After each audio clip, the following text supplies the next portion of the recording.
పనులు చేపట్టారు అధ్యక్ష. కానీ చాలా వరకు స్కూళ్ళలో అన్ని పనులు అసంపూర్ణంగా ఉండిపోయాయి అధ్యక్ష. మా పుట్టపర్తి నియోజకవర్గంలోనే దాదాపు 150 స్కూళ్ళలో సిమెంట్ సరఫరా సరిగ్గా లేదన్నందుకు, ఇంకా ఫండ్స్ రిలీజ్ కానందుకు చాలా వరకు అసంపూర్ణంగా ఉన్నాయి అధ్యక్ష.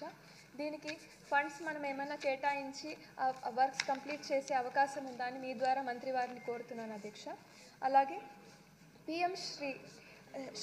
PM rising schools of India పథకం మరియు PAL lab, personalized adaptive learning lab, ఈ 2 పథకాల ద్వారా పుట్టపర్తి నియోజకవర్గంలో 88 స్కూళ్ళకి ల్యాబ్లు, ప్లే గ్రౌండ్లు, స్పోర్ట్స్ మెటీరియల్స్, ఆర్ఓ ప్లాంట్స్ ఇవన్నీ శాంక్షన్ అయ్యాయి అధ్యక్ష. కానీ చాలా వరకు పనులు ఇంకా అసంపూర్ణంగా ఉన్నాయి అధ్యక్ష.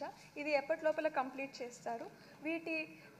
ఈ పథకాలలో సెంట్రల్ గవర్నమెంట్ శాతం పర్సంటేజ్ ఎంత, ఇంకా మన స్టేట్ గవర్నమెంట్ పర్సంటేజ్ ఎంత అధ్యక్ష? గత ప్రభుత్వం అవగాహన లేకపోవడం వల్ల 3, 4, 5 తరగతుల్ని హై స్కూల్లో చేర్చారు అధ్యక్ష. ఇప్పుడు మన ప్రభుత్వం వీటిని ప్రైమరీ స్కూల్లోకి చేర్చాలన్న ఆలోచన చేస్తున్న విషయం వాస్తవమేనా? దీంట్లో టీచర్స్ కొరత ఏర్పడుతుంది అధ్యక్ష. ఇది మార్చడం వల్ల దీన్ని ఎలా భర్తీ చేయాలని ఆలోచిస్తున్నారు? సింధూరారెడ్డి గారు, బీ బ్రీఫ్.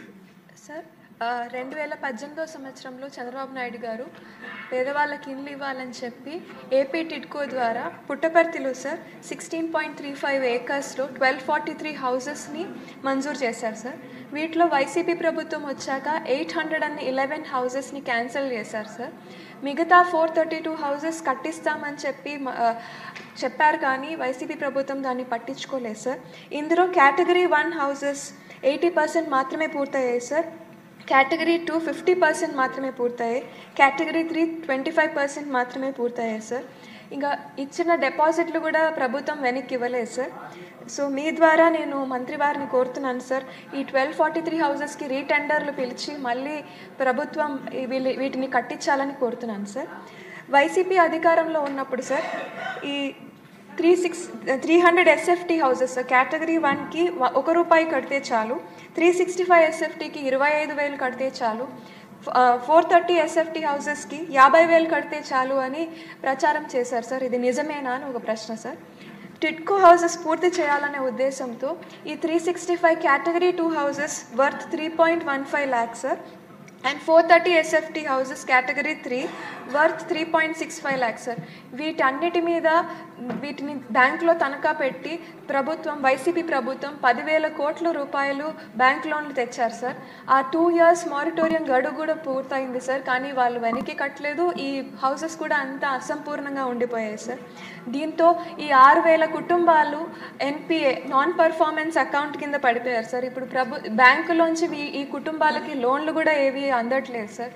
ప్రభుత్వం వీరిని ఆదుకునేకి ఏమైనా చర్యలు తీసుకుంటుందా అనేది ఒక ప్రశ్న సార్. Thank you. సింధూరారెడ్డి గారు, పుట్టపర్తి. థ్యాంక్ యూ అధ్యక్ష.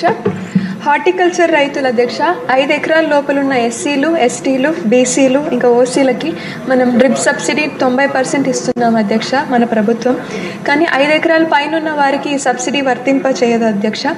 అనంతపూర్ జిల్లాని హార్టికల్చరల్ హబ్గా మార్చాలనేది మన గౌరవ ముఖ్యమంత్రి వర్యులు నారా చంద్రబాబు నాయుడు గారి ఒక విజన్, ఒక డ్రీమ్ అధ్యక్ష. కాబట్టి 10 ఎకరాల వరకు ఉన్న ఈ రైతులకి సబ్సిడీని వర్తింప చేయాలని మీ ద్వారా ప్రభుత్వాన్ని కోరుతున్నాను అధ్యక్ష. అలాగే ఎస్సీ ఎస్టీలకి 100% సబ్సిడీ ఇవ్వాలని కోరుతున్నాను అధ్యక్ష. ఈ పెద్ద రైతులకి స్ప్రింక్లర్ సబ్సిడీ 45%, చిన్న రైతులకి 55% వరకు ఇస్తున్నాం అధ్యక్ష. దీన్ని కూడా పెంచాల్సిందిగా మీ ద్వారా ప్రభుత్వాన్ని కోరుతున్నాను అధ్యక్ష. Thank you.